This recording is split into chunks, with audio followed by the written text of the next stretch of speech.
Welcome to my YouTube channel. Madalas ka bang mag-sign in sa mga websites at applications gamit ang iyong Google account? Kaso nga lang, sa ilang beses mo na itong ginawa ay hindi mo alam kung saang applications at website ito naka-sign in.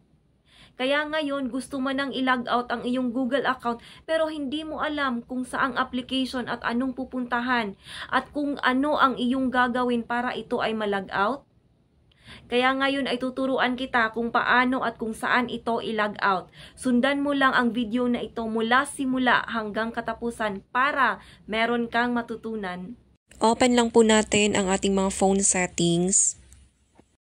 Scroll up at hanapin po natin ang Google.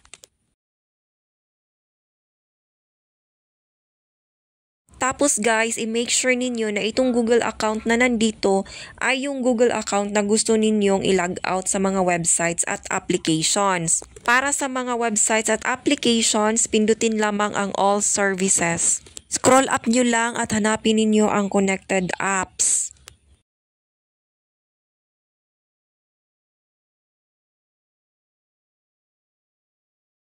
At ayan guys, makikita na natin dito lahat ng mga applications at websites kung saan nakakonect yung ating Google account. At sa pag-logout naman ay isa-isahin natin itong mga applications na nandito. For example guys, gusto kong i-log out itong buzzer. So i-click lang po natin itong arrow sa gilid. Delete all connections you have. Tapos, pindutin ang confirm at automatic na ma-log out ang iyong Google sa application na yan.